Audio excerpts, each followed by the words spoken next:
Welcome back, ladies and gentlemen, for the second time today to another episode of Nephilim Death Squad. I am David Lee Corbo, a.k.a. The Raven. That is Top Lobster, the father of disinformation. What's up? Before we get into today's in-studio guests, I'm always a fan of doing IRL stuff. It's always much nicer. A little bit of business up front. Sometime around the half an hour mark, we're going live exclusively to patreon.com/Nephilim Death Squad. Sign up there. Continue enjoying this episode, engaging with the live chat, early access to episodes, ad-free viewing experiences, and first dibs on tickets to Bohemian Grove when they drop. We're looking at the first Friday and Saturday in March. I think it's the 6th and the 7th, as well as a little discount code off of merchandise from toplobster.com, which you've recently kind of updated. We give it a facelift. For thestandard.com. So, yeah, go support the Standard. Whatever basically gets sold here goes right back into the studio, and we'd like to also support the shop a little bit more than we do right now. So, including the sponsors, right? We have a bunch of people. Yeah, there's the coconut water that I'm a big fan of. Oh, there you go. So we got some coconut right water. Now. Let's get into the show. Okay, the show of what we're doing here. The show. Joining us today is V. Before we get into the discussion, let's talk about what it is that you do. You have a YouTube channel. What's the YouTube channel called, and what do you do on there?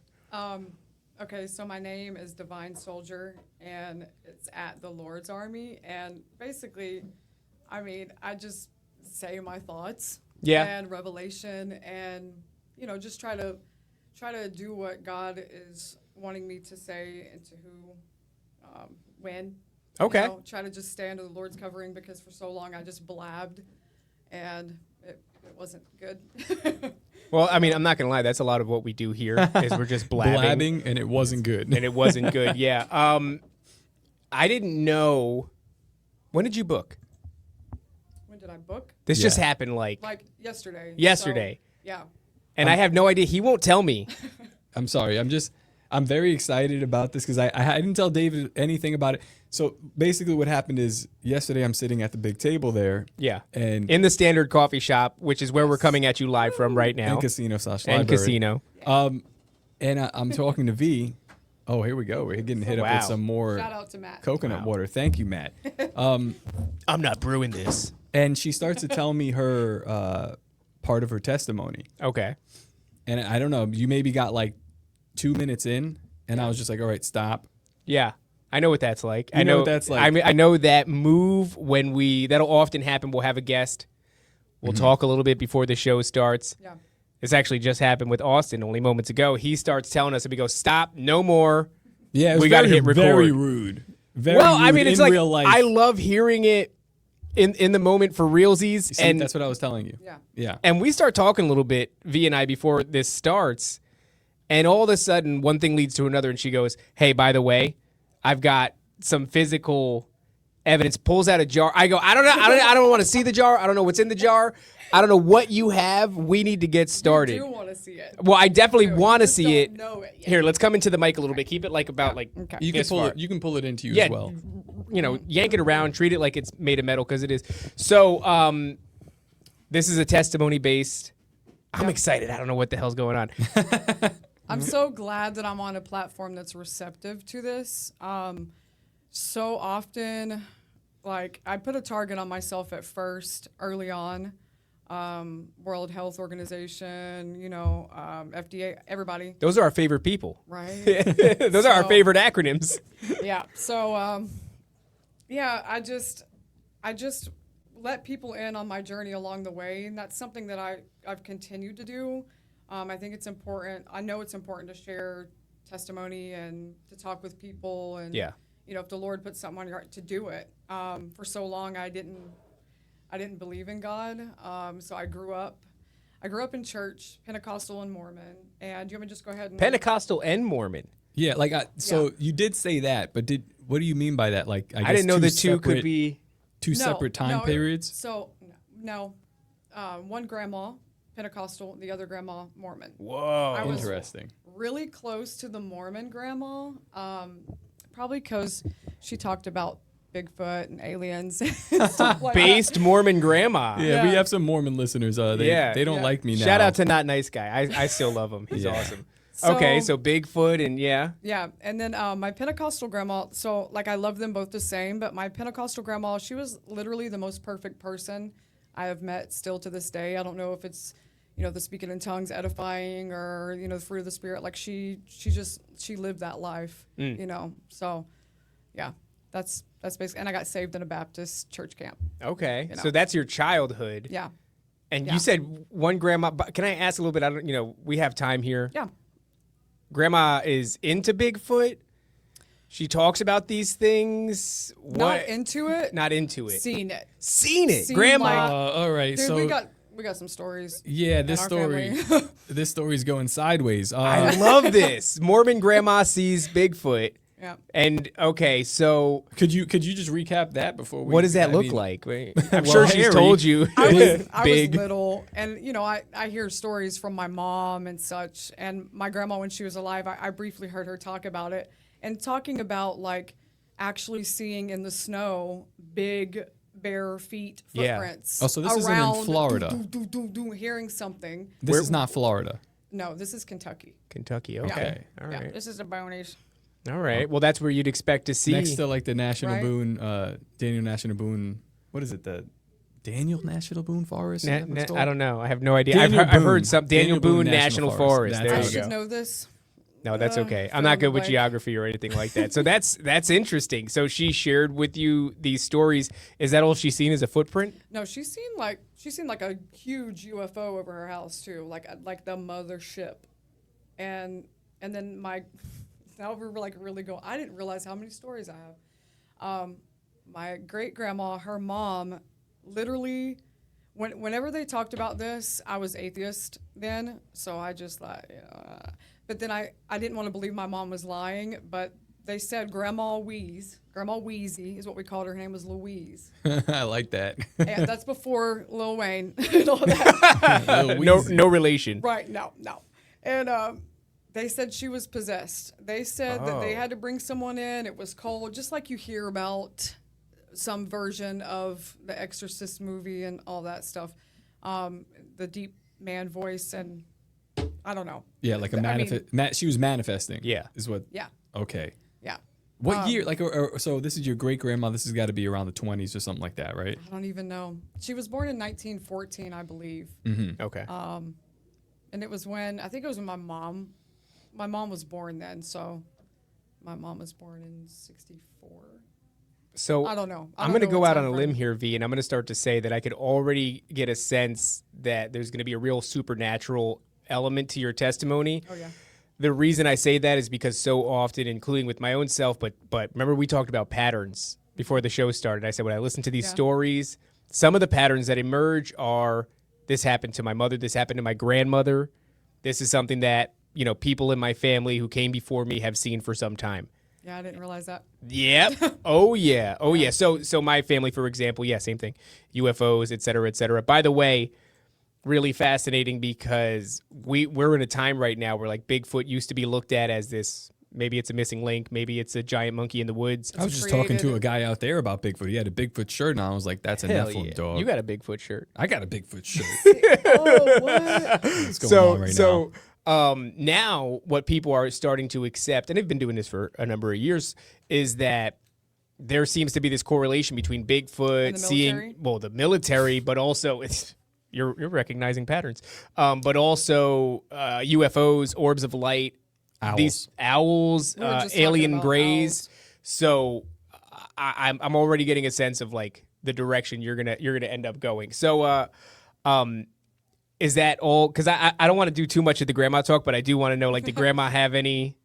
I think that sums it up there. Okay. For that. All right. So where does your story begin then? Okay, so I strayed far away from the path. I became like very worldly. So I've always had that selfless love aspect of things, and I'm glad for that. Though it was very detrimental to myself because I gave so much away that I'm like over here dying, like literally in survival mode. So the enemy tried to take me out several times, even though I didn't believe in him. I see things now for sure. See him now. Would you say you were atheist or you were agnostic? I was totally atheist. Oh, okay. I was so much atheist that I seen Christians as evil. Wow. I was like a Paul. Yeah. And I didn't even know Paul. Like, I didn't know supernatural things, even though, like, my grandmas went to church and I went to church too. I didn't have a connection, a personal relationship, Yahweh. I didn't have that whatsoever. I didn't know how to, but I see my grandmas pray and stuff. So that helped in my life. Sorry, I'm getting a little No, that's thirsty okay. here. That's okay. I just find it interesting because, you said that you had these two grandmas, based Mormon Bigfoot seeing grandma and then Pentecostal grandma. And it's just interesting because there's no way to know. You raise a kid in and around the church, but our path is our own. Yep. So. Yep.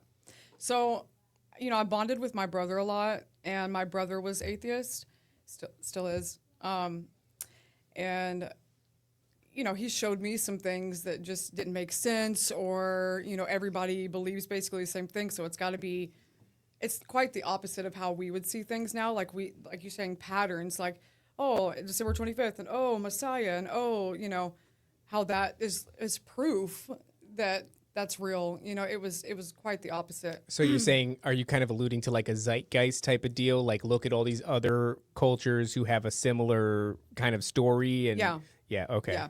I went through that myself personally, and then came out the other end and realized that it was what would be a good word to sum it up? It's like forgery. They're aware of prophecy. They're trying to hijack it and create their own version. Hijack. I love that word. I got that word. Yeah. So our one of our mentors, this guy Ed Mabry, he talks about these stories. They're being replicated time after time, and you'll see it again. And a lot of people will point to it, and be like, "Oh, that's the story of Jesus Christ," but it's well before Jesus Christ. It's Mithra, it's Dionysus, it's et cetera, et cetera. I mean, we just had an episode on Buddha, who they were like, "Oh, well, look at him. He's doing a lot of the teachings of Jesus Christ, and he predates him." And it's like, yeah, well, this story is written in the stars, and there are constant mimicries of it, but it never quite nails. None of them quite nail the real aspect of what it is. And I think that they understand. They were able to read it and understand the story, but there's always details left out.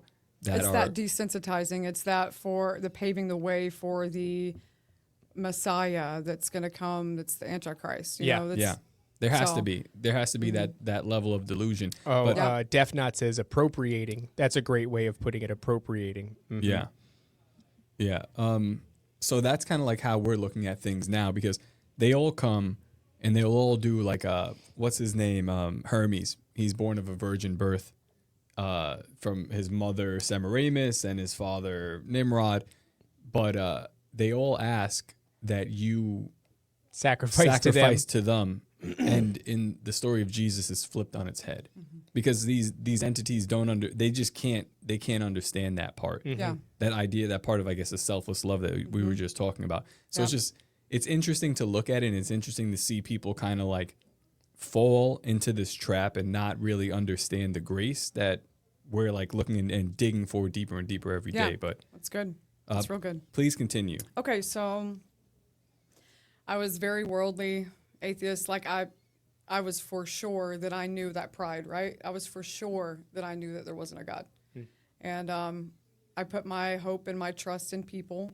Though there was always reason for hope, I just misplaced it. So I was in the system, such as like red flag to, with abusive situations, toxicity, and I was just as toxic as the toxic people that I was allowing, and I didn't, realize that, though I wasn't one to blame and say, it's more, but I would get that a lot, in the other direction. I just knew there was always something to learn from each scenario, and more than just one thing, like multiple things, like multifaceted, because that's how God is, right? He's multifaceted. So let me just look at my notes here. I don't want to I really want to stay on to I want to let the God flow. I want to let him flow, but also I don't want to miss anything. So I'm weird, as you could tell, because I'm finally on a platform where I could speak and I don't have to give bits and pieces. I don't have to, I don't have to shut myself up. Well, that's why I asked where it began, because it's like these patterns emerge again, and you're talking about trauma, Yeah. and that's how they slip in. So, you being in and out of these systems and things of that nature, whatever the system is, we talk about on this show, sort of these like foster care systems, for example, like people that go through that experience a bunch of trauma in childhood. It just opens up a doorway for them to start slipping in and start working. Yeah. So, my body started attacking itself. I was on and off drugs. Like, I was able to see both realms. So this is not to paint myself in a good light. I was just right along with everybody else doing drugs. Like, I would say, oh, you're having a hard time, come to my house, or, I understand. And then I would, let people in or whatever, and then I would end up doing what they were doing. So if you're doing this drug, oh, I'm doing it too. Now I'm doing it too. So people around me would steal off me, and and I praise God for that, because I could have been worse off or dead. So I would like trade my food stamp card and say, here, get everybody some drugs, and I would say, just give me a little portion, and they would feed me like a baby, and I'd have to beg, for my own stuff. Like, it was horrible, but I praise God for that, because people around me, like I would be in and out of both realms, so I would hear things, and people were like, it's like they were too far gone in a way. It's like they were like off in their own world, and I'm like, and nobody was paranoid, nobody was like thinking that this is, and I was always like, I always felt like I was being watched on many different levels, but never spiritually. I didn't believe in God, so you're what saying, did you? I felt like I was on my own. I was like, they wasn't killing me because I was funny. Like, I would be talking out loud, and I'm like, I know I'm being watched by the police. But there's no way I'm not, because the people I hang out with are just throwing needles down and, like, just careless. You know what I mean? So. Which drugs? Oh, my gosh, dude. Meth, crack, cocaine. I started shooting up after a while, so it progressed. It went from snorting, and then I did pain pills every now and then when I could get them. And I never had withdrawal. I've only had one withdrawal in my life, and I thought that, I thought it was the flu or something, and then I found out it was it's that. So you're saying when you're under the influence, you're experiencing this like blending of realms? Yes. And what did that look like or seem like or feel like? So at first, like I said, the enemy knew if I started seeing these things like entities. So I had an ex tell me, I'm going to get that effing baby, right? So I stayed like a soldier in the house. I stayed guarding, thinking he's going to come through the window. No, you're not going to get him. And it was like threats, right? So it was like something to keep me paranoid. And I was already paranoid, and I was already, in the zone, in the cycle. So, I stayed on guard to the point to where I thought, like, little shadows that I would see out of the corner of my eye, I thought it was him. I thought he was just real, because he was sneaky, dude. It was like really sneaky. Could have been him crawling stealthy. around. Yeah. Right. And he would talk about things like that. So I was like, that's just him. Like, I see you, haha. And I felt like I was always on top of it. You know what I mean? Yeah. Like, but come to find out, it's demonic, and it was demons. Yeah, and, shadow people. Yeah. And so my body started attacking itself. It was just me and the kids, and I finally was able to buy drugs and do them however I wanted, and be able to do them enough to where I'm still awake and knowing what's going on and protecting. I felt like I was protecting my household by staying awake so that he wouldn't jump in the window and still. So now you've got that added layer of sleep deprivation. Right. So when stuff happened to me, I knew that I couldn't just say things because people were going to think it was hallucinations or whatever. But like I have physical proof today, and like I'm going to tell you what they do when you bring physical proof. It's matchbox signs that you've got delusional parasitosis. You're automatically classified. Interesting. So when you're saying medically speaking, they'll classify you as absolutely. What was the terminology? You have delusional parasitosis. Parasitosis. It's matchbox signs is what they call it. Huh. So like you red flag instantly, you're crazy. So, Wow. But when you're operating on that frequency, right? So you're in the demonic frequency, you're seeing more demonic because that's where they vibrate. So a lower vibrational Yeah. Yeah. So I had to see that to realize that this stuff is real. Yeah. Like, I've been living a lie, dude. This is wicked. So what you're doing these drugs, you've got to a point where you can afford them, and it seems like you're doing them not just recreationally but like functionally. Like So I wouldn't want drugs, and then my ex would be like, let's go get some. And it was basically like he would want to stop and I wouldn't. I would want to stop and he wouldn't. So it was very toxic there. But then when he was gone, I needed that because I always gave control to everyone else. I didn't know how to have self-control. I thought that was the loving thing to do, you know?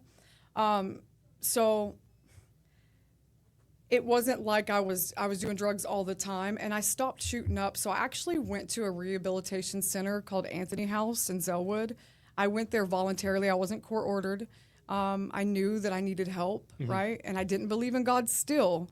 And I was staying at my brother. Some funny stuff went on there. I'm not even gonna like put a bad light on him. I'm grateful that I got to stay there for the short period of time that I did. He was watching my son and stuff like that. He took him in because of his wife, who I'm very close with. But anyways, he was like, this isn't going to work out. You live in here. And I was like, why not? And, later on I find out that my brother's a different person than what I thought he was, right? But that's, I just pray for him. I love you. I love you, bro. So basically, I went to Anthony House, and I stayed there for a year and 2 months. I started taking these programs, and I've always believed in therapy. I've always believed in getting better, right? But I just never could reach that point to where I was completely, like, I was, what is it? I could leave the toxicity behind, and I wasn't able to do that until I realized Jesus is real, and then I started trusting in him, and he gave me all the answers that I need, and then in abundance, to the point to where I'm out there trying to save people all the time, like thinking it's my job, right? I know this information. I've got the burden of proof or truth, or, people need to know this. They need to change their lives. They don't understand what they're doing. So that's a forgive them, Father, for they know not what they do, you know? Yeah.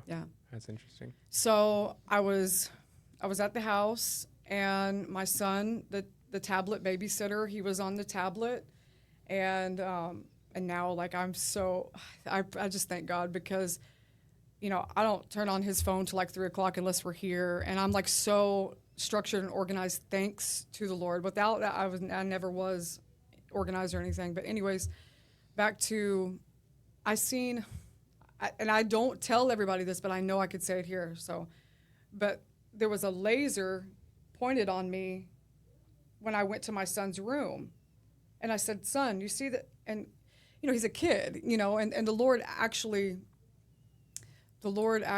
had him not remember some things to protect him and his mental, But there was a laser on me, and not long after, and I didn't remember that because I went into freak out mode. And dude, I'm telling you what, my back started itching. I went to the bathroom and I went like this, and a parasite came out of my back, and it crawled underneath. I seen it, and I'm already looking crazy, like my eyes are all. And so then I tried to go to the hospital to get it. So it come out, and it went back in my skin, and it was painful, dude. What is the laser about? The laser on your chest? See, later on, I heard a testimony from this dude, and I can't remember his name, but he grew up in like a Luciferian family. Sure. And, he was doing things that now he lets people know that you can be redeemed from that, right? So he's a testimony to that.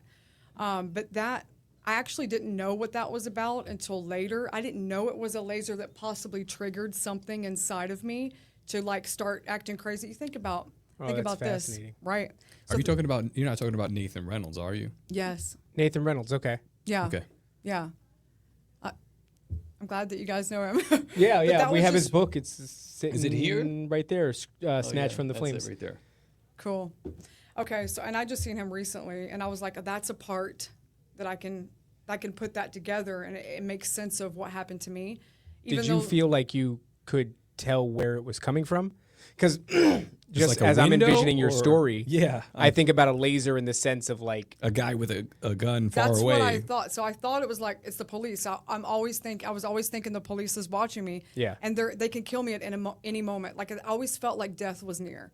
I always felt like that. and that's that paranoia that they give you. You know, my aunt is diagnosed like paranoid schizophrenic, and I've dealt with a few schizophrenics in my life. And one of the things is like this paranoia. But on this show, we've done a lot of research and a lot of episodes on the topic of schizophrenia. And these are invasive thoughts coming from outside of the individual. They're demonic. And these are basically demons whispering these concepts, these ideas to you, fueling your paranoia, sending you further into spirals. But then there's this visual aspect of it where I think these individuals, whatever state of mind they're in, they're able to perceive. So it's not hallucinations in the sense that it's generated by your own mind and it doesn't have any bearing in reality. You're seeing something bleeding over into this physical realm. And so We've, I guess we'll say that the audience is going to be like, okay, I know they're going to guys. say it. But you've never heard it. So we've interviewed this guy, Dr. Jerry Marzinski. He's a clinical psychologist in the field for 35 years, dealing specifically with schizophrenic patients. And after his studies, after probably like 10 years of his studies, he determined, he's like, yo, these are not hallucinations, meaning like random voices or happenings. Yeah. They have a pattern. They all adhere to certain specific sets I of definitely believe that. They don't like scripture. characteristics. They don't like scripture. He's what do you say? They react like worms on a frying pan to the 23rd Psalm. They're all negative. There are 23 patterns that they follow, and he's determined this. He's worked in jails. He's worked in clinical. It's a lot of work. Yeah. Yeah. To discover that. It's to not just a dig. lot of work. It's a lot of work that the medical industry doesn't want you doing. Oh yeah. You know what I Yeah. mean? Well, the enemy is allowed to reign, right? So God says He's going to let the enemy reign. He's going to let him. He's going to, let him run the world, basically, right? So we have equal choice. If it was like more of, if He wasn't running, like we would have more influence of good, and it wouldn't. It would tap into our free will and our choices. So the truth is always there. Are you going to look for? Are you going to settle for the surface layer, or are you going to dig deep? Well, I had to dig deep. There was no way that I couldn't just go on. Oh, I haven't got to that part of my story yet. I almost spoiled it. That's all right. Don't worry. We Don't got time. blow the story. We got time. You know what? Then let me rewind to something you said before. Yeah. We're talking about the laser. We're talking about the parasite. Well, the parasite, on the topic of, you said your body was attacking itself. Do you feel like it was an autoimmune response of some sort? So I will definitely get to that. Okay, because this is something that overlaps with all of our research. Yeah, awesome. So, anywho, seeing the parasite, I flipped out, right? Because I had never been one to even trying to hallucinate, like on a little bit of acid here and there that I got. It never really happened, whether they were just giving me false stuff and like stealing off me, because that happened a lot. You know what I mean? Like I got beat for acid when I was a kid. It was just paper. Smoke some I oregano. just put paper in my mouth and I was like, why isn't anything happening? And it was like we totally got robbed for just pieces of paper. Okay, Yeah. well, That's funny. that's cool. That's cool that this is correlating to. No, yeah, I got Okay. robbed. I mean, that wasn't cool. I'm sorry. No, I'm that sorry was not about- cool. I would have much rather acid. But go on. Instead of paying a lot of money for what I think was actually little pieces of construction paper. So yeah. It just makes me wonder, the people that actually got this stuff, did they die and you didn't? Well, yeah. I mean, who Right? knows? I'm sure I'm better off for not having done the acid. Absolutely. Yeah. So, I started feeling crawly, and not just because what I seen, because what I know, like that was the proof. And later on, the Lord would flash back and go, "Remember this? Remember when this happened? You wasn't meant to forget that." Okay, so it'd be like, "Remember when you got the flu shot when you were pregnant?" So I got talked into getting. It was still my choice, right? So I got talked into getting the flu shot at the health department. They basically put it like this. I said no twice, which is a lot of my story. No twice, and then okay, fine. I give in. I'm sorry to interrupt. It's a funny running joke with me, but I think I've broken it. I don't know. I haven't asked you 3 times in a row for People anything in a ask while. me. The joke is like, oh, they'll ask me and I'll say no, and then they'll ask me again. I say no the third time. I'm like, all right, yeah, let's do that. Those posters there, Bohemian Grove, I've said no twice, a number of times, and then the third time was like, all right, let's get really do stressed out something real stupid and throw a live event. And yeah, there's something to that. I don't. Almost died. Anyway, Like at Bohemian Grove? no, well, that's a mockery of Bohemian Grove. It's called Okay. Brohemian Grove. that's in Summerfield, Florida. Yeah, actually. that's actually right around the corner at the Oh, Joke it's Joint. called- We'll be doing another one first week of March. So yeah, just the sense that I said we should do that, and he But gave me pushback twice in a row. I too suffer from the third time. Third compulsion. Yeah, don't do that. Don't ask it. That has been my lesson the past couple weeks too. That's been part of my trial there because we had plans. I'm just going to briefly say, we had plans. Every day I pray, Lord, let me do your will, right? Every night, Lord, let me do your will. Let me glorify you. Well, I switched up the plans for fun so that a family member can spend time with my son, which I wanted, right? But I was like, no, we can't switch up plans. We already got plans. And then I said no again. And then I said yes. And then his collarbone is broke now. Oh, Yeah. man. Yeah. So that's a lesson. Well, So- hold on. I want to pause this before we go any further because we are past the 30-minute mark. I got something in my throat. Guys, if you're watching this, you want to continue watching Might be this. construction paper. It might be construction. Probably has been lodged in there for 15 years. If you want to continue watching, patreon.com/Nephilim Death Squad. That's the place to do it. Early access, all that stuff we talked about. Otherwise, give it about a week. This episode will release in its entirety. But goodbye to YouTube and Rumble, etc. Okay, so I didn't mean to interrupt. Please continue. No, it's okay. So I went to the hospital for help because I thought I was contagious and my skin was crawling, dude, and it was crawling underneath, and dude, it's wicked, and it literally is wicked. Mm-hmm. So the Lord would flash me back. This is fast forward. He would flash me back to even seeing the parasite had a black stripe on its back, and I was meant to see all this and remember and take pictures of this in my mind, and it comes into play, right? Because parasites feed off of heavy metals and toxins and sugar and all that. So they can be, what are they, bioweapons, right? Yeah. And they could be drove to places, right? By the way, Lyme's disease, Morgellons, which is a lot of what you're describing, Dude, that's this what comes I out of the thought I lab. had. This is a bioweapon, in my opinion. Something man-made, and I think that parasites are a biological conduit for demonic entities. But please, continue. Bro, I'm with you. So researching, that's before I knew Google was run by Satanists, but God could still lead you places, right? Did you know their motto used to be "Do no evil"? Yeah, now their model is do as much. Do whatever you want. It used to be "Do no evil." You used to say that on Google's website or whatever, and then they just got rid of that motto. I Now they're didn't know like, that. "As much evil as possible, please." Right. I believe it.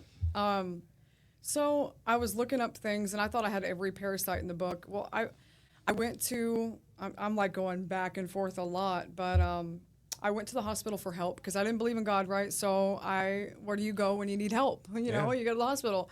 And right away, I was either crazy or, on drugs in their point. So I did take a blood drug test the next day, which proved that I wasn't hallucinating. It doesn't prove that I'm a complete squeaky clean person, right? But it proves that I wasn't hallucinating. If it would show up in my blood if I was, So they took a blood test, but they still had emergency taking my kids because I already had a case. Mm-hmm. So they instantly took my kids, and I was already taking therapy too because, I extended that from after Anthony House and stuff like that. I knew it was important. But I still wasn't able to get that full, let's leave toxicity life. This was the process to that. And I hated the word process because It's loaded. Yeah. at first I hated that. I had to be healed from that because I was like, if you say process one more time, I know it's a process. I'm in it. Yeah. Like my kids are taking, I'm trying to tell people, I'm trying to It's a scream hell of from a process, yeah. Yes. And so I told the caseworker and stuff, I told them 7 times. I told them in person, I told them on the phone. And I even said this, though I didn't believe in demons, because the caseworker laughed. I said, my kids need to be tested for parasites. I don't know what's going on with me. I don't know what kind. I don't know what, but I know what I've seen. And they're my kids. So, the baby poops in his diaper. So I have a 16-year-old, and I had a son. I still have a son. He's in heaven now. so he's who brought me to the Lord. So he's the reason why I'm alive. And then my son in heaven is the reason why who pointed me to Jesus, right? So, and anyways. What year is this, by the way? This is so he was born in 20. This is 21 where this happened. So my kids got taken into custody. I kept telling them, so I kept going to the hospital. The hospital took my kids away, so let's go to another hospital and see if they're, whatever. So then I went to urgent care because my body kept feeling like, I don't want bugs. Like, what is this? Like, I want to get rid of it. Dude, I was taking parasite stuff. I didn't know nothing about nothing. Mm-hmm. I just know I needed help. But you were trying like parasite cleanses. Oh yeah.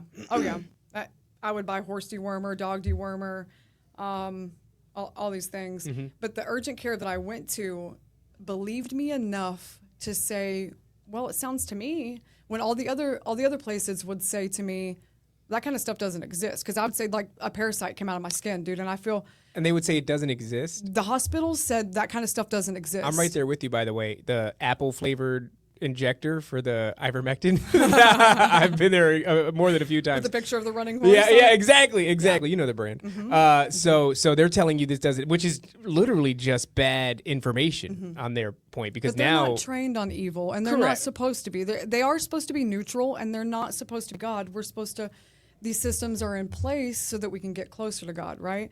But some people bow down and worship government, worship medical system, doctors. There's a scripture that says about the man with the disease in his foot, how he sought the doctors, not the Lord, and then he ended up dying. Mm-hmm. It was only like a couple years, right? Yeah. And then they talk about the worm that never dies. That's supposed to be a metaphor, but Satan took that and ran with it and created a worm that never died. Well, he perverts creation, right? Because he's a user. He's not a creator. He inverts it. He twists he can it. do. Yeah. Right. So you have to be willing. I think these things operate.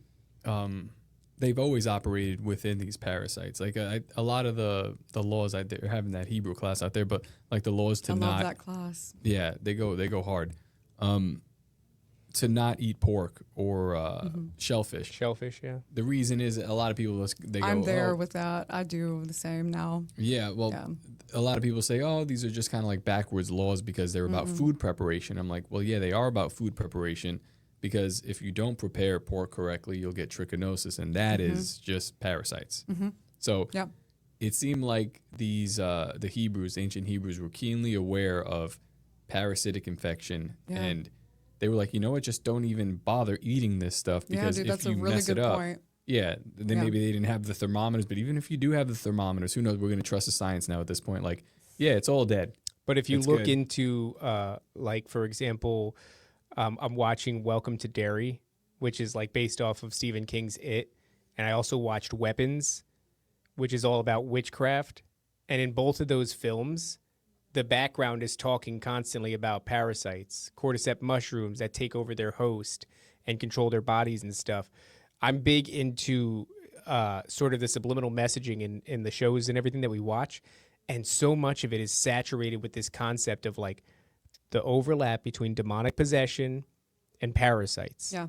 And that parasites are a way to achieve demonic possession. And then the parasites are eating the nanotech.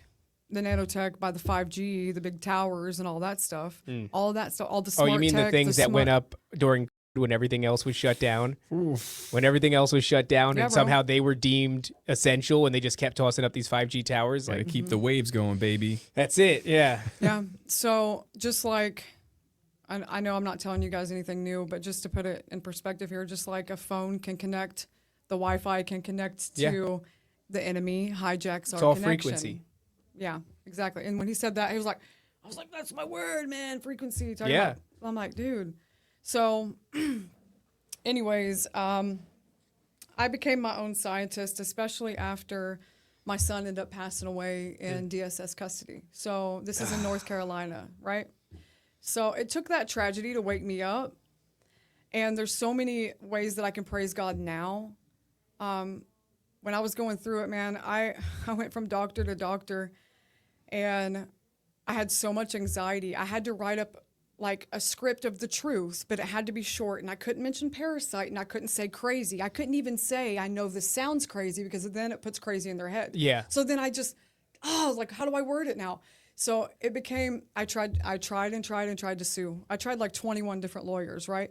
But it wasn't. For what happened to your son? Yeah, so they laid him down, and so I didn't even tell you guys. I'm like so back and forth, but I got talked into getting the flu shot when I was pregnant, right? Still my choice. And it was like this. Well, if you get the flu and your son gets the flu and dies, it's your fault. After saying no twice, right? And then I said, well, hell, I mean, just give me the flu shot then, you know? And so, like, the Lord brought me back to, like, you know, McDonald's you've been eating your whole life, 3 meals a day, all this stupid crap, right? You know, all these things you've been injecting yourself with, this Nexplanon birth control, all these things, dude. Not good. So after my son passed away, I really went hard, and I said, I got to know why he died, right? I have to know. His life can't be in vain. You know what I mean? He's in State their custody. custody. Did they claim it was like SIDS, sudden infant death syndrome? So it's similar, right? So they laid him down. He didn't wake up, and they call it sudden unexplained death in childhood, which is natural. So the state gets immunity for natural death. Because they name it. So you can't sue them. It's like, it has an acronym. This is something that we're familiar with. Therefore, no harm, no foul. Yeah, This is just they are familiar with it because I guess it happens so often, but it's viewed as natural, right? So I become my own scientist. And I said, well, dude, I'm going to start investigating my blood. So I got those things that people use to check their blood sugar. I started pricking my fingers. I had microscopes already, so I was on like my 3rd microscope, and I had the one that you can put on your skin or anywhere and hook it up to the laptop, and dude, all that. Nice. And because when I brought specimens in, I thought for sure someone's going to believe me. No, I find out later with the research that I did that it's Matchbox signs that you're automatically classified, or people will tell you that's not in my. By Matchbox signs, you just mean like they're just checking boxes for you. That's kind of what they're saying. Like, Yeah. it fits the description. I don't we know how to necessarily categorize know this. what Matchbox signs It sounds means. kinda like I that, just that they've said that. I'm Yeah, just- they said that to you. yeah. So that's Telltale I just- signs. We know what this is. Right, Yeah. right. So yeah, you're automatically classified, and then you've got people saying, "Well, that's not in my specialty," or Sure. "That's not my profession. I'm not like." So by virtue of trying to bring in samples to them, they're like, oh, this is. It didn't help at all. No. But along the way, I'm sure it did. I'm sure later on in someone else's life, they're going to be like, oh, that girl wasn't crazy. Oh. Oh, God willing. Right, right. So I've got slides. I've got Gimsa stain, like the professionals use the blue stain, the blue dye. I'm dyeing the slides and looking at them, and I'm seeing this stuff, but on a very small level. And what it is, it looks like just a fiber, but if you really, really look at it, this came from my skin, and this came from my skin. Your skin, like, meaning Yeah. you pulled Like- it out of. I didn't have to pull it out. It was like this stuff, like, Can I see it? yeah. So you'll Don't eat it. I'm not going to eat it. Come on, man. my You're a gosh. monster. But so No, I'm not done looking. Please go on. So back to, let's see, where was I? The slides. And it's like on a small level. You can see that there's this foreign substance, this alien-like. Oh, alien-like. Okay, so I have something Like black goo. like that. Yeah. So I have something like that, similar to that specimen, and I test it at a medical facility after my son dies at Watauga Medical Facility in What do you Boone, tell? You North just send Carolina. it and you go like, What don't exactly? worry about what it is. What exactly is this? This is like It's like a fiber. That is an unknown. They can't tell you anything about it. They can't tell you it's 1% cotton, 1% anything. It comes back unknown, so it doesn't flag in the system. If it doesn't flag in the system, Meaning it's not there's a nothing problem. that's filed away as it. Like, Right. like they don't have it doesn't fit anything. Right. Nothing. So they go, oh, So well. this is Out like of all the things. this is like almost like a thicker grease, like a greasy black hair, but sprouting out of the middle and the top. And I don't know what the part of the top is. And it looks like it almost has like reproduction, like sexual organs on there, like But they reproductive don't. organs on there. This came back as nothing. So if it was human hair, it would have Nothing. come back as a match for But it human also hair. has Absolutely. like, there are parts of it where if you've ever pulled your own hair out, because I had Got a Like the root- kids. follicle. I've got 2 kids, so I do this all the time. Rip their hair out. Yes, there is a follicle at the bottom of my head. just nodded without. And I just punch them. I just beat them. At the bottom, there's like that follicle that is your skin cell. Yeah. And there's like multiple parts on this that is that. Yeah, but throughout the whole thing. Yeah, So- it's bizarre. Can I see? So Don't eat that it. stuff is made to replicate our own DNA, make a nano network. You understand? Mm-hmm. So it replicates just like the enemy replicates every single thing that the Lord does. That's what that's made for. It's made to not be detected. It's made to look like, but it's an unknown substance with unknown blood clots, unknown death. So my son died an unknown death, right? Sudden, unexplained. Unexplained is unknown. You can't tell me anything about it. You can't tell me how he died, but it's natural. You thing can is say weird that as it's shit. natural, but you can't say how it's natural. Mm-hmm. Like you can't natural. Just putting the word natural on it, I guess they wouldn't have to explain anything. Feels dismissive. So It's this like, yeah, thing- this is already. But this thing here, it you came. can't touch it no more. He's very nasty to me. Do you So see how he is? Very that interesting. came from my skin, and it comes in white. It comes in many different, just like Morgellons, right? So Yeah. when this stuff was first happening to me, my mom even said, my mom believed me, but she didn't see the things that I did. But then she did start, because I felt it on a different level. Like I could picture it with how I feel, and I've seen it, and I've seen that parasite go bloop and disappear. Did it look like that, or it was thicker? So the parasite looked like it had this string on its back. So you think about if a parasite eats this, yeah. it becomes one with this. It becomes very hard to get rid of. Parasites are already hard to get rid of unless Yeah. you fast or pumpkin seeds and all these black other things. walnut. Right. Yeah. Wormwood. Yep. Mhm. All these things, right? So, but it just kills the parasite. It doesn't kill this. This is a whole different. So it's like This is a that whole thing different is thing. in there. This is like the worm that never parasite- dies. Like that is not organic. That The is a worm that thing. never dies. Dude, that's scripture. That the Satan had to have run with that. I That's can't say interesting. I'm not going to sit there and say for sure that I know, but that came along. So the healing and revelation first started as a mother comforts her child, so will I comfort you. So that's when healing started coming. So I was like, I was in fear. I thought I was going to die. My veins in my neck, dude, I felt like my veins were going to explode, and I was just going to bleed out. Like there was so many times, and I see it now. It's like it was being turned off and on, like Wi-Fi, right?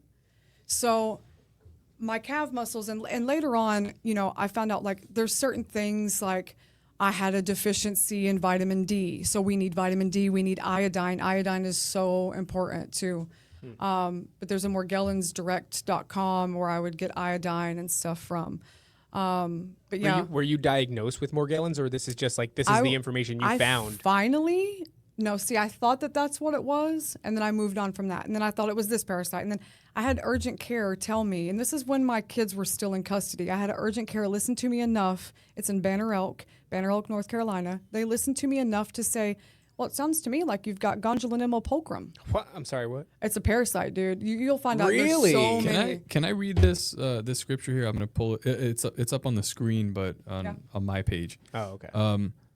This is Matthew 9:43, and it says, "And if thy hand offend thee," this is a shirt actually that me and Matt are gonna make.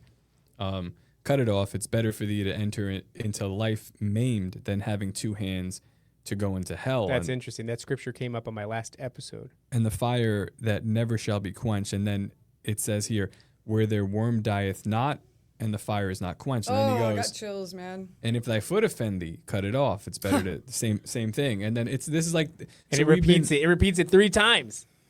Well, don't do it. Oh, that's interesting. I've been there, bro. I don't need it. So it repeats this 3 times. Wow. And if thine eye offend thee, pluck it out.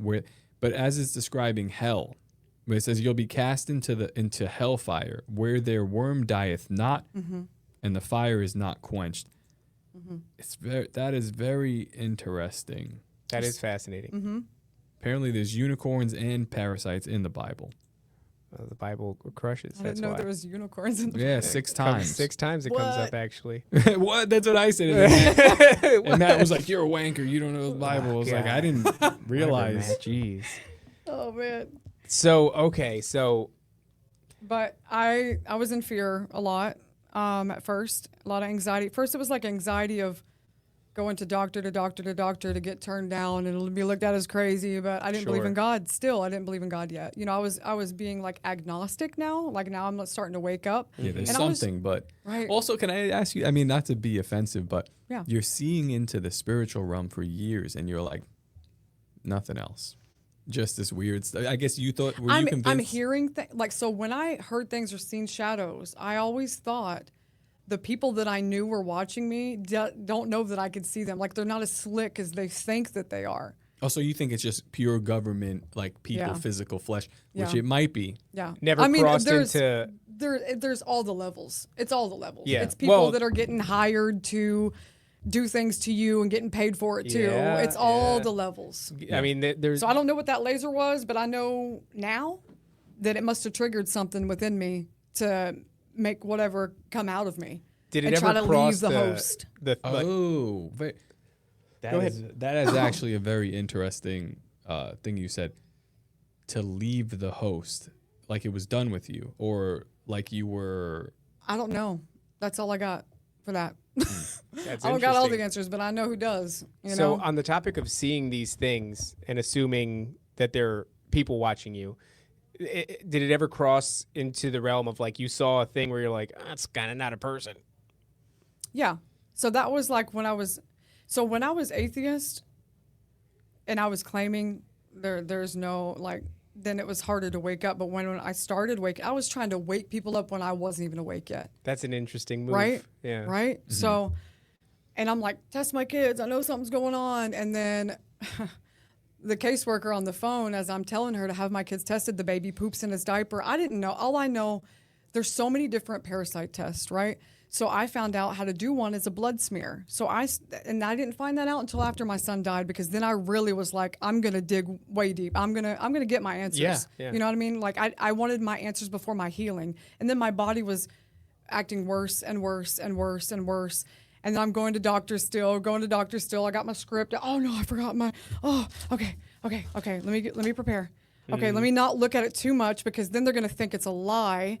So it was like I was in so much anxiety, dude. But I wanted help, so I finally had a doctor listen to me enough. So in North Carolina, I had one at the urgent care say, "Oh, this might be Gondrelin imopulchrum." She prescribed me. I say it wrong. It's either ivermectin or invermectin. Ivermectin is the one that I'm familiar with, but there's- Ivermectin. Okay. I add an N to it, is what it is. But when she prescribed me that, because she believed me enough, I took that and my symptoms started to subside, and I thought that I was healed.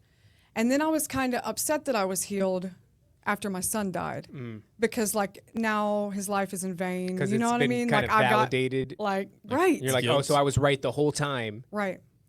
So, so I finally got a doctor, because I had 5 doctors. I had a cardiologist, a rheumatologist, a neurologist, an infectious disease doctor. I had all these doctors, dude. And I finally had a doctor listen to me enough to where she ran some tests, and it came back my ANA with reflux is positive, and I have lupus. I have drug-induced lupus. And I was like, do you mean like taking drugs and stuff? She means like, no, like parasite. Because I told her my background. I told her all of it. So what I'm thinking is she just assumed, she just grabbed for a reason yeah. that you have this lupus because you've taken these meds. But I was following protocol with the meds. I wasn't just like overdosing. Like I wanted to live, you know, even more so now than ever. And I wanted to figure this thing out, because if I died, I at least wanted all this. I had stuff wrote up from my family. I had letters wrote up for my son. I'm so proud of you, baby. I'm so proud of all that you've done. Like I'm not going to cry, because the Lord's healed me from this. You know what I mean? But like I had letters wrote out to everyone I loved, and I told my son, if I die, don't blame God, because there's a reason. This is going to wake people up if I die. You know what I mean? So whatever's going on and whatever God does, whatever happens, is meant to be, okay? Because I'm following the Lord's will. I'm doing what I'm supposed to, you know? So like I had this, I already told you about the specimen. I already told you about the blood slides. I just knew, I knew that I wasn't crazy. I've been in my own body for however long, you know? Yeah, something's changed. Something right. is obviously different. Right. When you're doing these blood smears, are you are you able to, because I remember you said you got like microscopes and stuff. Are you seeing things? I'm seeing a smaller form of this, like very tiny black things that look like they have like genitalia. They look like parasites, but they're not moving. And you've obviously, I mean, you've done enough research to get these things and try to execute it the right way. You are familiar with what it should look like. Yeah. Because that's obvious. You could look that up online, Yeah. what this slide is supposed to look like if I give it. So you're seeing this deviation. It's obvious to you.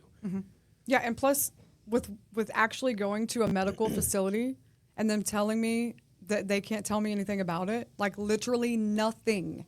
Alien-like foreign substance, which that's the thing too. You put that in quotes. What do you mean alien-like foreign substance? Is that something they wrote down? So no, that's what I'm saying. That's what you're It's like seeing, yeah. Foreign substances, alien. It's alien-like. Alien to the body. Right. Yeah. And Yeah. things that aren't natural are just that. Yeah. And it's Not natural. It's a alien perversion, to, yeah. and you're allowing that in. So how are we allowing it in?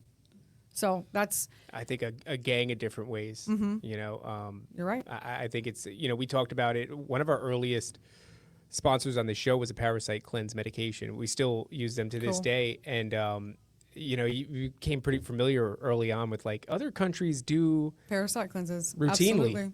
And it's not anything. I mean, you're talking to medical professionals. They don't know anything about it. Yeah. But you go to some place like Spain, I don't know, I'm just saying a name, and this is something that they do, what, annually, semi-annually, but our medical professionals don't even know, like, what do you Right. mean parasites?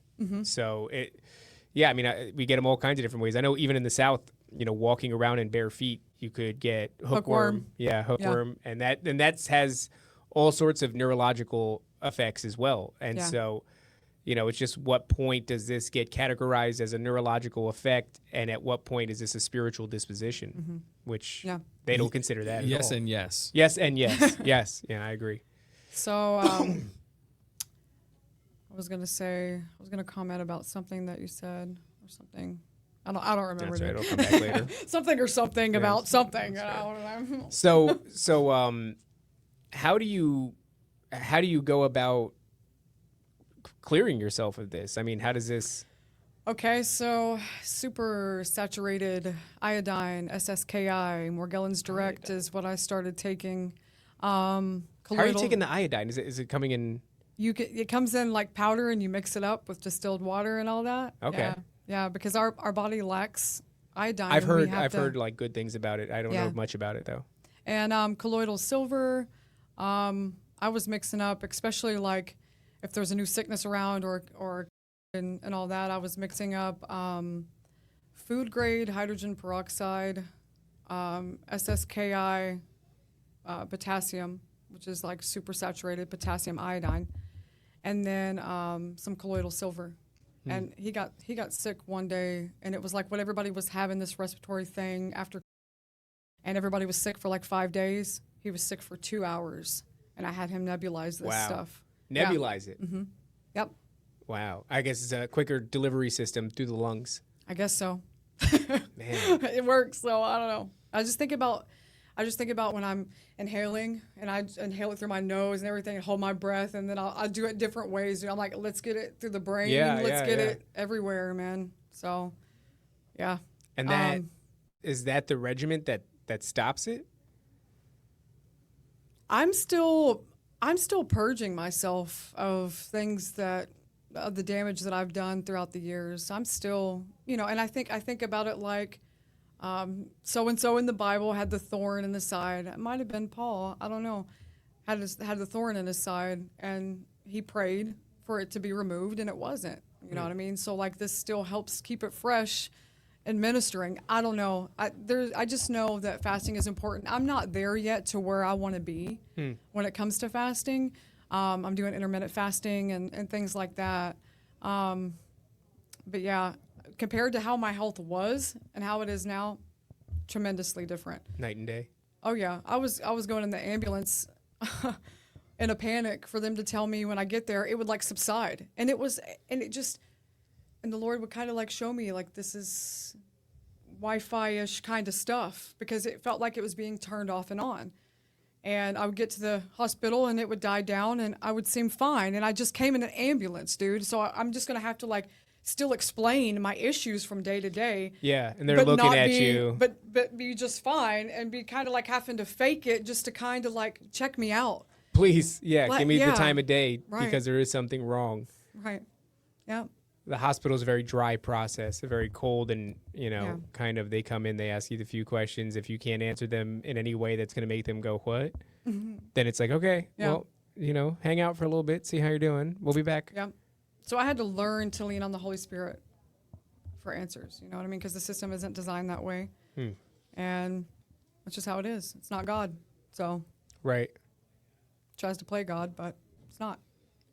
Man, that's such a fascinating thing, because my wife, I'm not going to do it, has kind of like suffered through the same sort of thing where it's like an ailment that's almost autoimmune, that's on and off, that goes and comes. And I think your wife as well is kind of dealing with a Well, I had similar 5 issue. doctors, and I don't have any doctors anymore except for the true main guy. Yeah. You know what I mean? So, yeah. I have that stuff. To me right now, I feel like, and listeners of the show know, but I've just been getting this inclination that it's a spiritual thing. So my wife is going through something right now, and it's kind of similar in a lot of ways. It's like went to the hospital recently for nothing. Yeah. All the vitals, everything comes back, and I go, oh.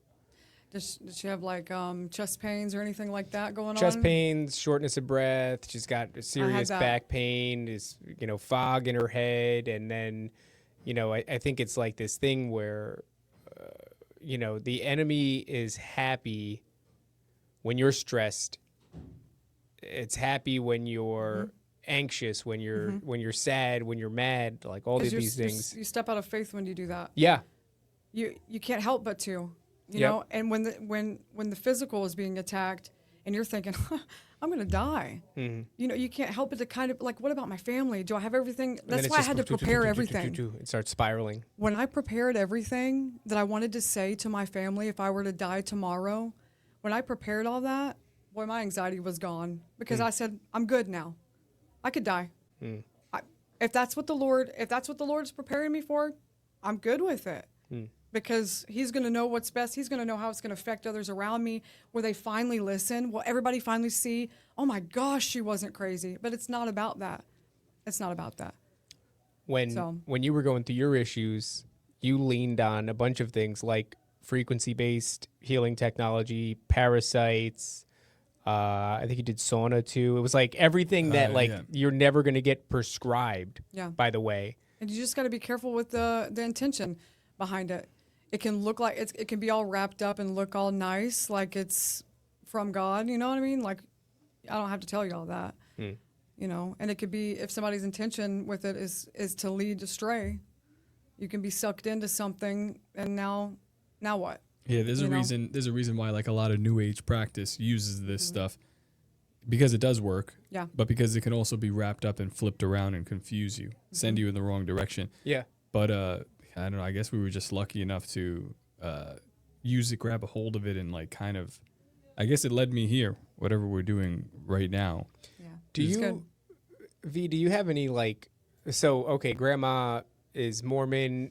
I look at people who have experienced things like you've experienced, and I wonder to what degree generational iniquity comes from or plays a role in it. My family, so I've experienced all kinds of things, seen things, yada yada. You go back only a couple of generations, and my grandmother thought she was, some sort of a witch or something, and my wife, her grandmother, if you go back, was kind of like, she's from Peru, and she was I don't want to say like town shaman. It was like people went to her to do spellcraft, to lift curses, put curses, you name it. Yeah. Toppy's got a very similar thing. You go back, and his grandmother was, doing something that's akin to like Santeria, like that kind of a deal. is this something where, like, if you look back in your, ancestry, are you aware of anybody doing anything? Because it just seems like No. a heavier thing is laid upon you. No, I think God lets us choose how we're going to be woke up. And I think for me, it took tragedy. And not just that, God knows what we're going to do with what he's trying to get us to do. He knows that we're going to come into agreement or not. So he knows that he can trust us with whatever. And that could be, that's why our destiny might be, everybody's destiny is different. You know what I mean? But our ministries are different. So I don't know. I don't know. Yeah. Basically. Well, I mean, if you don't know, it's interesting when you think about it, because it's like it's lost to time, and you can't really know. Like, if there was something going on back then, that's an interesting concept too. Like, entering into agreement with God. And I know the Mormons, just because we're bringing them up, one of the things that they believe, I think, is that we chose to be here. Like, we chose to come here and be here during this time and go through this life. And Yeah. I wonder about that sometimes. I didn't know that until after. Like, growing up, I thought my grandma was Christian. She talked about Jesus. I thought it was classified the same kind of deal. Yeah. She did a lot of selfless love. Mm-hmm.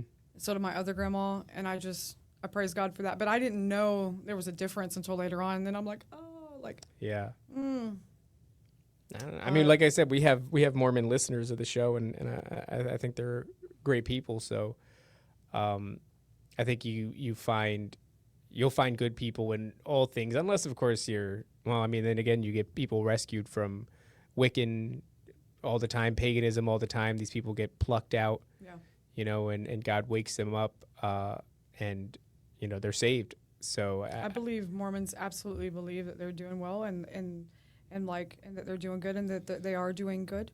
Mm-hmm. Just following anything in the Bible and the Lord's voice just can get a little sketchy. Yeah. So it's hard. It's hard. You're pursuing God, and I think, like, if that's what you're really doing, because a lot of people will use scripture, or they'll use like the Pharisees. Exactly. Yep. And it's like, Right are you against it. after God's heart? Like, are you trying? Do you want whatever God's plan for you is? Yeah. I think that's a huge part of it, is like accepting Jesus into your life and being like, whatever your plan is, let's do that. Yeah. It's like me. I don't want to say I tried to minister to a pastor. I tried to give him a word from what the Lord was trying to say, because he was battling with health and still is. And I go to many different churches, and this is church too, you know what I mean? So, like, no one's going to know who I'm talking about. But I explained to him certain things, like my people perish for lack of knowledge. And I explained to him about the physicians and just trying to tell him some things there. And it's hard for people, especially that are older and that know the Bible. Yeah. And that, they take pride in that. It's almost like you gotta be can't tell careful. them nothing. Right. You gotta be careful taking pride in that, you know what I mean? Because God can use anybody, any willing vessel. Mm-hmm. You know what I mean? So when I would try to tell my testimony, he started to label me as legalistic, but yet he would openly admit that he was legalistic. So I would say, you're projecting how you are onto me, because sometimes the truth sounds like legalism. You know what I mean? Like, you can't tell me that, but he had me almost convinced that, am I being legalistic here? Like, dude, I know my story. What do you mean? Like, and people around me were like, that's not you. And I'm like, well, come with me and then we'll talk to this guy. Like, was the legalism because you're like, I'm not going to eat pork? Were you telling him dietary things? Yes, but not the pork. Not that you should not. Basically, like, protect your temple, right? We're supposed to protect our temple. So how do we do that? What's bad? If it's a little bit bad or a lot of it bad, it's still bad, right? So we're still letting it in. So it was basically like when the Lord would put on, because for so long I worked out of the Lord's covering. I didn't know that I was supposed to get under the Lord's covering. And I would just on Facebook, and then, it was like put to me in a warning through somebody that I actually picked up off the streets that needed a place. The Lord said, ask her if she needs a place to stay, and I did. and it was meant to be for 3 months, and she taught me a lot of things, but she had a spirit of Jezebel. I didn't know that. But anyways, I learned some things, and, you know, I don't know where I was going with that. I got a lot of stories, man. A lot of trials, a lot of things that I had to lean on God for. That's just, you know, I can move on to saying this part too. Sure. Snake venom coagulates the blood, right? So the devil wants to choke us out, right? So we've got the unknown blood clots and all that stuff. He tries to stop the blood flow. That's it. He wants to kill us, you know. But it was like, okay, protect the temple. I see that at the bottom of the page now. So it's basically just when people would talk, or people would come in my path with lupus, and, you know, or people would come in my path that had abortions because I've had an abortion, or people would come in my path that's lost a son, and I'm able, because I was so a part of the world. Yeah. God's able to use different. So I just got to make sure that I'm not trying to say my own thing or what I think they should do. None of that. So even me still being under the Lord's covering, a pastor can get offended by that because you're now talking to his flock about things that he doesn't agree with, but should agree with. But I can't make him agree. I can't make him see that. You know, it's only the Holy. I can't do the Holy Spirit, which I try to do that too. I'm trying to do God's job, and the Holy Spirit. That's not on me. No. If God puts it on you to speak something, then you speak something, and then it's, you know, you don't know it. Maybe it's a seed that's planted. Maybe it's not for you to know. Yeah. You just do it. Yeah. And then whatever comes of it, that's God's business. That's right. So I would tell people some revelation that God's given me about bioengineered food and how it's wicked, man. It's just like, it's not natural. So we have a natural body. We have God who made everything natural, right? And then Satan comes in and tries to hijack everything. And then we're like, oh, I'll take some of that. It tastes good. Looks like food. Must be food, you know? Yeah. And he's always tempted when it comes to food, you know, just certain things like that. So it's like, because that's our weakness. Oh, my tummy's grumbly. I'm hungry. Let's go eat something, you know? Yeah. Fast, quick, right? Yeah. That's how they get you. It's, I mean, so much more these days, as we're looking into, you know, because this is a conspiracy show, it's a supernatural show, it's a Christian show, but it's like the conspiracy element of things and the medical industry. We're going to have to heavily censor this for YouTube. Yeah, right? I know. I was just. well, I mean, it is Probably what it is. a lot of what I said then, too, huh? No, I mean, you just go in and pull certain words out so that people would just hear No like flagging. nothing. Yeah, because we don't want to flag the demonic AI that's sifting through. Yeah, So I was like, are they onto me? Do Yeah, they know? yeah, do I'm they like, yeah, know? we know. We know you're a parasite. You know, but it's like, yeah. So it's like, you know, it's you're looking okay. at these,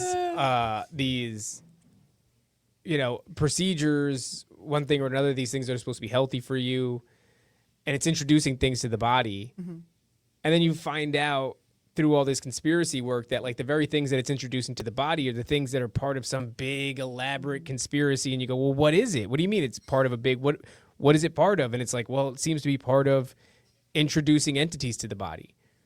You know, one way or another, it's something frequency based, or it's something heavy metal based, or, you know, something like that. And, you know, even the Parasites thing is huge because it comes up constantly. Like, for example, Well, I mean, why don't you tell her a little bit about the heavy metal stuff? Because I think that would be. I was big on like heavy metal cleanse. Everyone needs a heavy metal cleanse. that's you a know? huge. I need a heavy metal cleanse. It was like I haven't. Blueberries.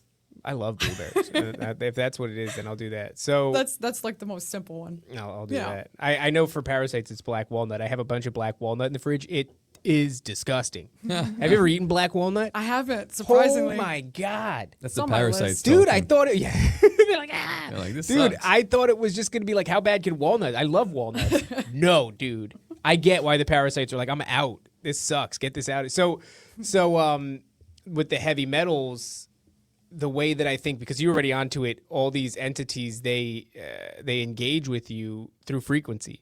They exist. Like, let's say, you know, if you take what the Book of Enoch says, which some people take it or leave it, but it's an interesting I haven't idea. even checked out the Book of Enoch. So the I Book just of know, Enoch- like, bits and pieces from like clips and I don't know. Well, one of the things that it says is what we interpret as demons are the disembodied spirits of the children of fallen angels and human women. So It's hard for me to even process what you just said. it's a big one. So the Nephilim, they're mentioned early on in the Bible in Genesis, but the way that it's worded is the sons of God were cast out and took human wives and bore the Nephilim, which were men of renown, heroes of old.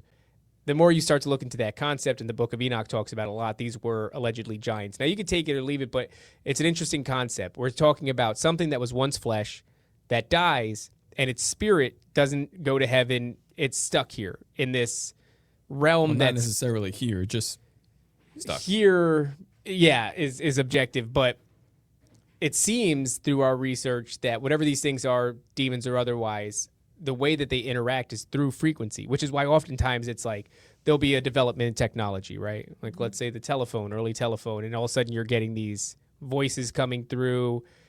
The early development of the television, where like in the static and stuff, there's all these demonic voices and faces, and then they kind of like pull the technology back, they readjust some things, they kick it back out. This sort of thing happens quite a bit. And it's like you think about these people that are like fools, in my opinion. I'm just thinking about the movie The Ring. The Ring's a good one, but think about these people that go out into haunted places and they use the spirit box. Oh yeah, and it's just a tuner. It's just hopping around to different frequencies, right? Radio waves, and it's picking up different input from all these different frequencies, and then it's a way to it's a physical, it's a technological version of a Ouija board. I think that's a great way of putting it. Yeah. So, electricity is also a form of frequency, and so if you start to think in terms of conductor, what is a good conductor? Well, metal is a great conductor of frequency, which is why we use a little metal antenna to tune a radio. Yeah. If you can get metal into the human body, if you can get metal into the human brain, if you can get it in a nanoparticle that crosses the blood-brain barrier. How about a fiber? Oh yeah. Well, with the test, you're sticking that little You're stuff just putting them up in your past the blade. So when people are taking the test, it's screwing them up too. And they're just leaving. So if that's what's going on, we talk about on this show. But it's like grains of sand. It's not little bits at a time. It's. I mean, I guess it was a big one. It was like, all right, we got to like up the game say here. that. You can't say that word. Whatever. They're gonna hear us. Whatever. They're gonna censor us. But throughout the years, it's been just like drops. Yeah. Drops of like intentionality to get this stuff inside of you. If you believe that there's heavy metals in the vaccines.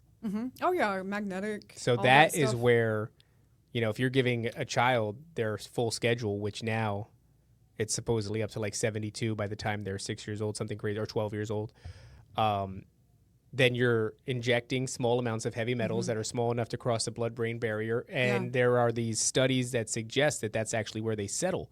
They settle in the brain.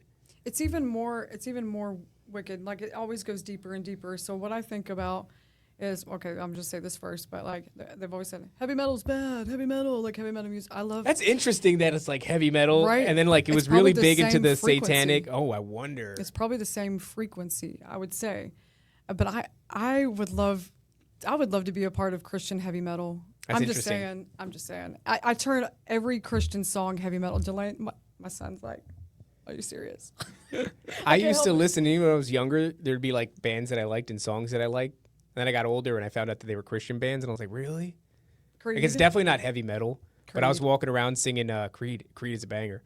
I was singing Reliant K. There's a lot of people aren't going to know what Reliant K is, but they have a couple of songs that were big in the early 2000s. I was walking around the house singing them the other day, and my wife makes fun of me. I don't even know how to classify them. It's not really rock. I guess it's rock, but they're a Christian band. There's a lot of bands that Creed karaoke is what the chat said. We got. Oh my God, that's what we're gonna do when we do Bohemian Grove, and you guys all come here for our Bible study. We're gonna get in the back. We're gonna do Creed karaoke. That's so Creed embarrassing. karaoke. Can Listen, you take me shout out to my higher? son. He loves Creed right now. Creed is awesome. We are just jamming out to Creed every day. I didn't know that when I was a kid, though. I didn't know that they were. I didn't I was either. just going through jamming out, And I want to show you all this. This is at Walmart. So this is a wolf in sheep's clothing, right? Yeah. Right? And Oh, it's that's interesting, dude. What? it is talking about get your flu. Yeah. You know what I mean? Can you show that to the which camera is it no, going to can be? Yeah. So you guys Oh. can kind of see that little image Oh, there. dang. Which one? No, that was good enough. They saw it. They can pause Okay. it. Yeah, it's a wolf, and it's an advertisement from Walmart with a wolf in sheep's clothing, Yeah, so- and it's saying the flu is more dangerous than you think. It's like, man, it's almost crazy. like they kind of have to tell you at this point. Right. It's we're at a point in the zeitgeist where Yeah. it's hilarious. It is.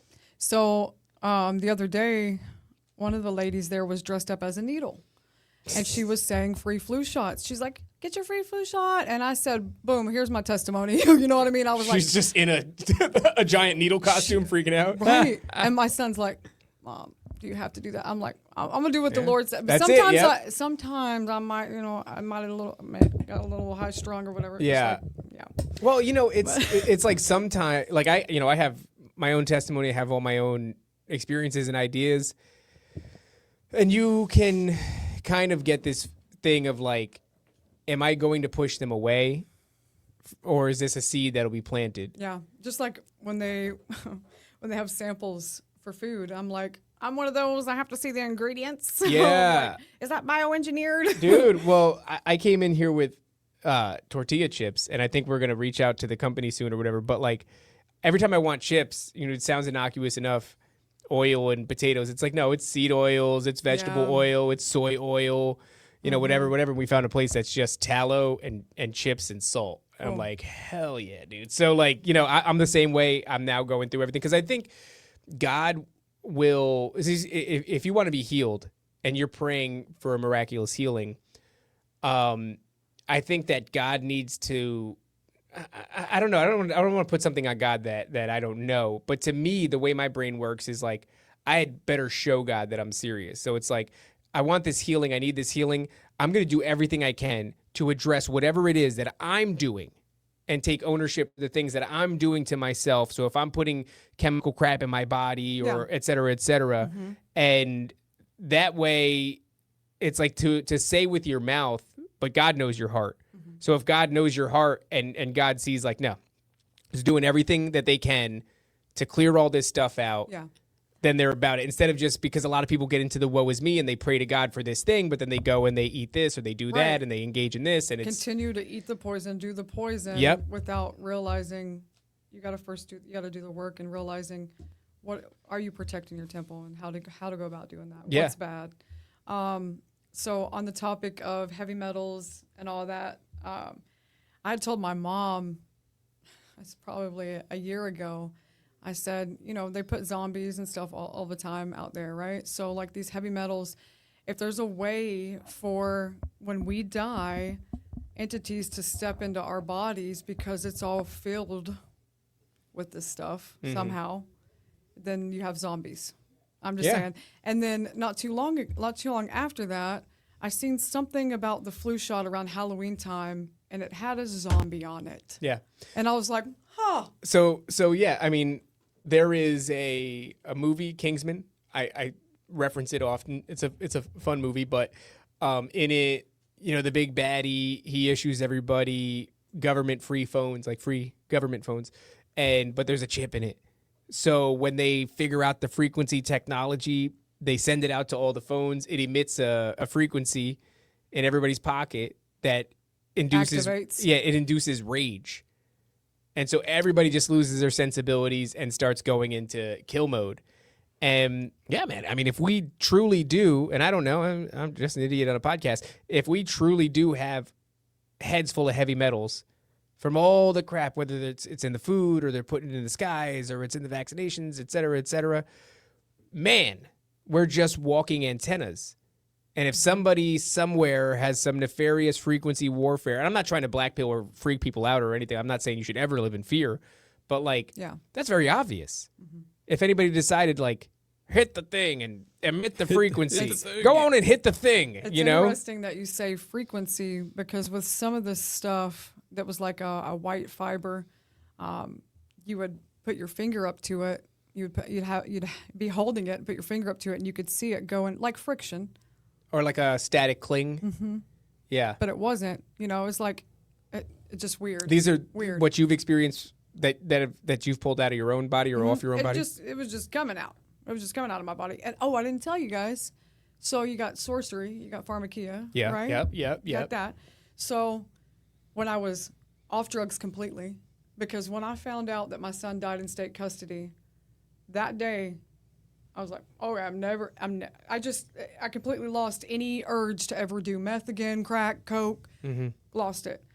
Okay, so then I lost my train of thought. Well, you were Dang saying it. that these things were coming out of your skin. Okay, so like my body would settle down except for like the veins in my neck, and like I didn't have the skin issues, and I was taking a lot of anti-parasitic stuff. And then I decided I'm going to get put on Adderall because I've always wanted to be on Adderall, you know?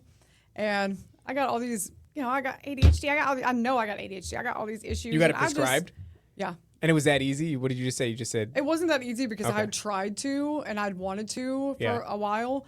But now that it was easier that now that I believed in God and was trying to follow God and all that. Now newly they want to Christian, open these doors to you. yeah. Yeah. So it was easy then.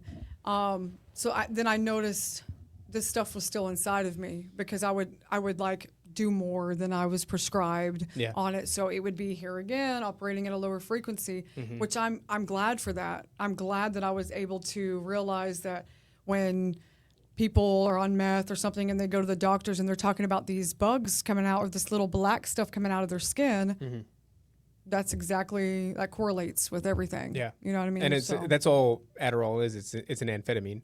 Yeah. You know, It's literally methamphetamine for kids. Yeah, well, because they diagnosed me and they gave it to me as a kid, and I was like, this isn't fun, man. It's not fun when you're a kid. You know, I imagine as an adult it's probably fun, but as a kid it was like such a drastic change. It's an Yeah, I'm interesting sure. thing. Like we were talking about that, like the correlation of like the drug you're doing and other people wanting to take part in that same drug to be on the same frequency as you.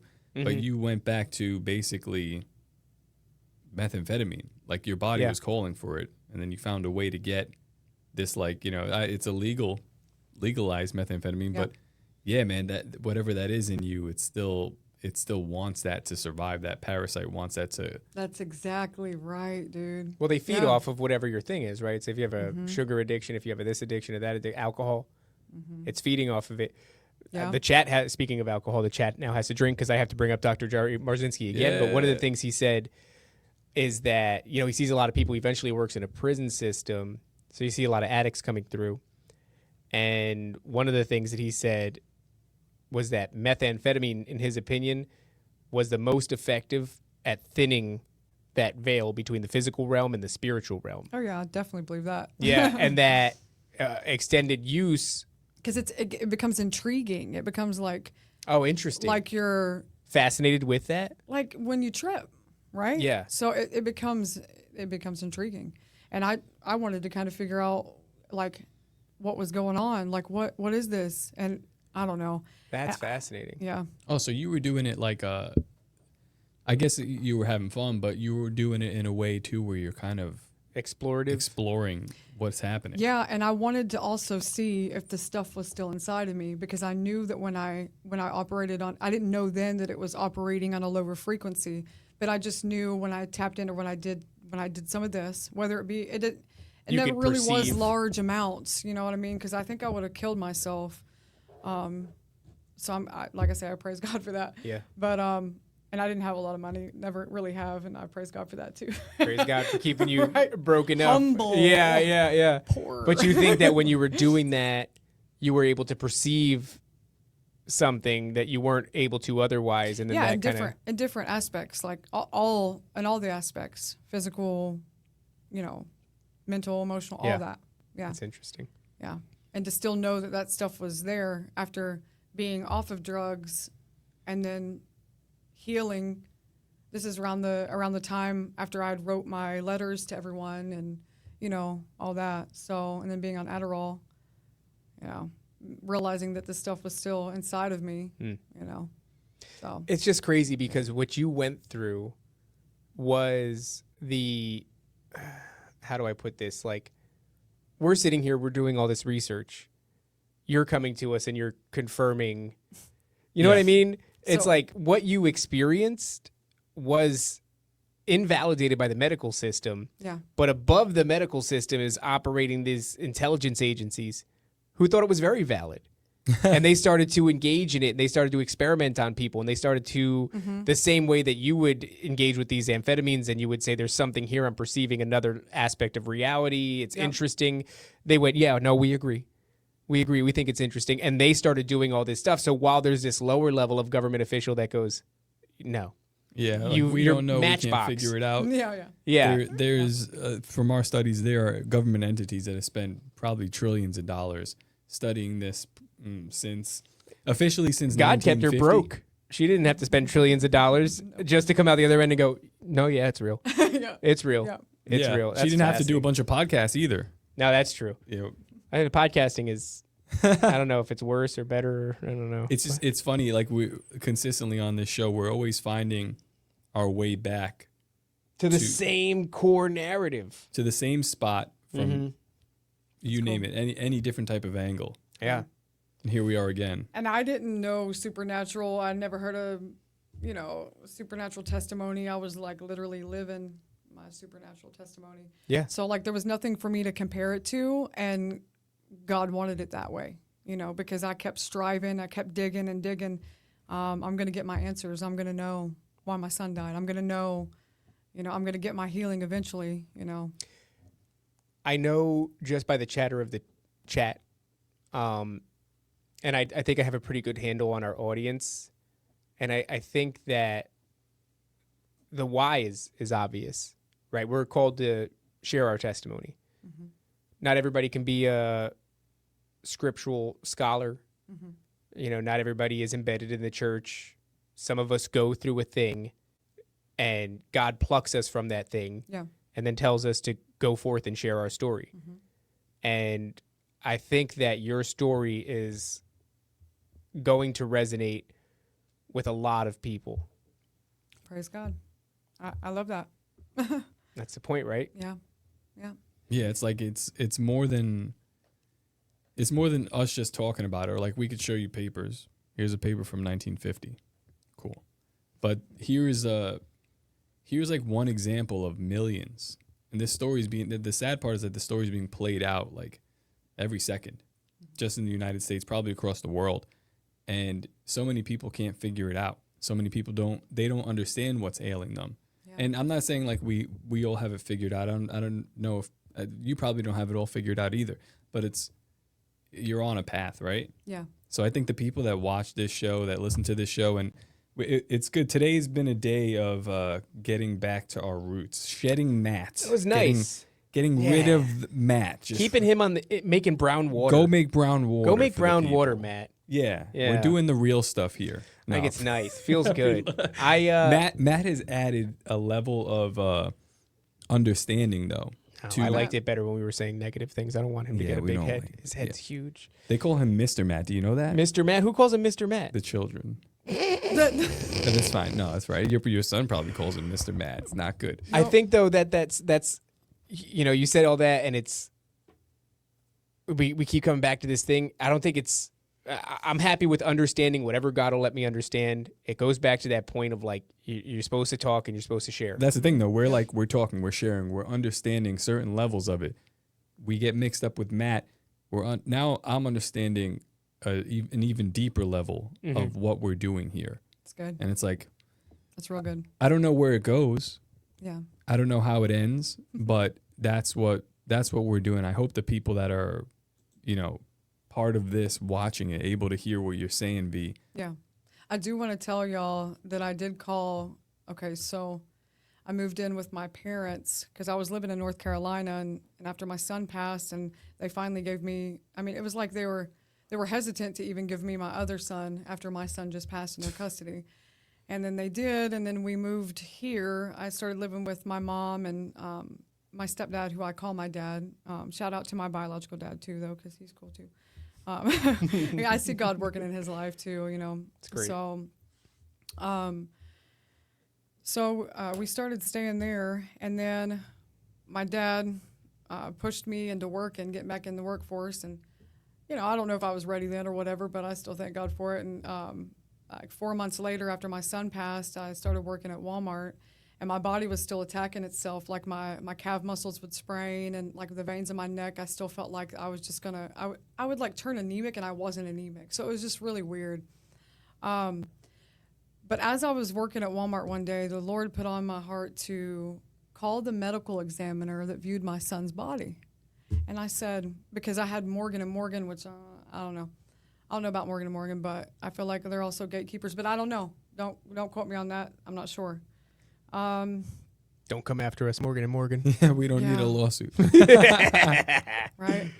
But basically, just the fact that, you know, I had Morgan & Morgan. Mom is the one who decided to do that and ordain that. And I said, I want all the parasite tests to be run on my son, just like before, right? So it came back that he had encephalitis, swelling of the brain, which can also be caused by parasites, right? So, and that they didn't do a blood smear on my son. I said, this is how I just started doing blood smears on myself and discovering that, you know. And I asked him, did you do a blood smear on my son? And he said, no, it's not policy.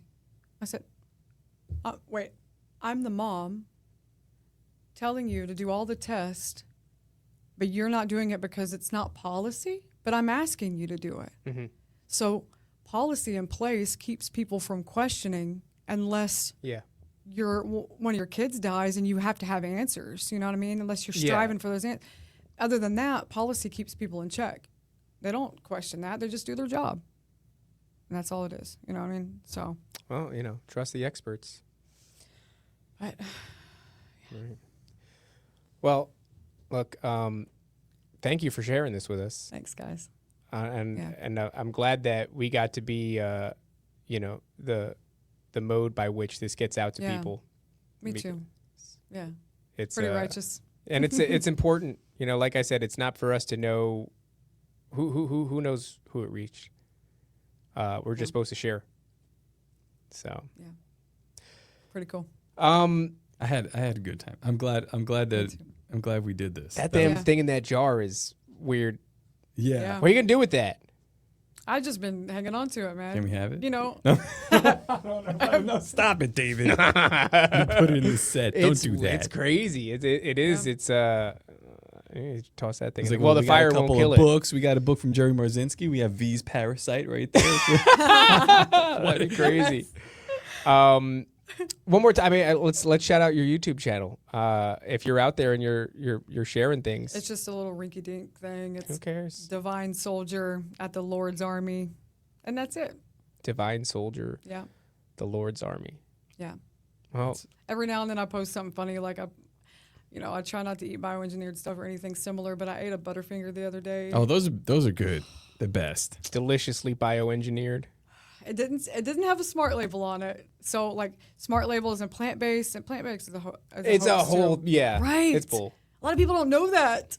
Well, that's how they get us, right? It's always been the labels. It's based fat off free, all natural, Right. natural flavors. They want cockroaches. They want a picture of the sample. I think we can show them a picture of the sample. It's not going to look like anything. To No, them you're not other going to than be a- able. Like you could see it with your eyes. There's like this I'll thing do has. my best. It's just going to look like a hair in a jar. But Yeah. to your eyes, this thing has structure. No, it has there's- segments. It's coarse. There are It's fibers. coarse. It's odd. I don't like This it. is odd. It upsets me to look at. I feel Yeah. like swearing at it. I don't like that. Such and this came- such mother. Why are there there are 4, 5, There's segments. 6 segments of like sprouts? Yeah, it's weird. It's not a hair. No. Definitely not a hair. I don't know No. what that is. I don't like it. Probably he's not pumped about living in a jar. But I do want to say about the Butterfinger thing. So I dropped my Butterfinger going out the door. Damn. And 2 guys were coming in, right? They were coming in from the side, and like I wasn't like bending down in front of them or anything like that. I was like kind of like, and I said, "Oh, sorry," like that. I was like, "Oh, sorry," and they're like, "Oh, it's okay." And then one guy's like, "But that's my Butterfinger, though." And What? he was like weird, and I Should said, have fist fought him. I said, "Nobody better touch a finger." And I said, and the look on his face. Nobody better lay a his finger on my Butterfinger. Dude, his smile went away. He probably thought I was a dude. Oh and I my was God. like, oh, success. I'm going to start using that now. I'm just going to be like, don't. That's a great Don't way to touch me. keep people at bay. Like if anybody ever comes at Threaten you, them. you look them in the eyes and you go, "Nobody better lay a finger on my Butterfinger." And just watch him back off. Yes. I haven't heard that in a long time, man. It's good. Oh my Man, God. incredible I'm glad you can slogans. appreciate that. I can appreciate that. Yeah, we're of that Did you eat the age. Butterfinger? Oh, yeah. Hell yeah. I mean, I did. It was still in the package when I dropped it. All right, I thought you were gonna tell me something horrifying, like they stepped on it and they stepped on it again, and I'm like, it's still good though. Like as long as it's in the package, you can just crumple it into your mouth. That's true. Oh man! All right. You know what? I'm gonna get out of here and get a Butterfinger. That's what I've learned from today's Bioengineered show. Butterfinger? Yeah, dog. You're an animal. You haven't learned anything. I've learned That thing's got nothing. 12 of those in it. I know. Oh my gosh. Guys, Oh, it's been another great day of Nephilim Death Squad. We're Thank you, headed into V. the weekend. so good. Thanks, Yes. guys. Thank you. Thanks for coming. This has been great.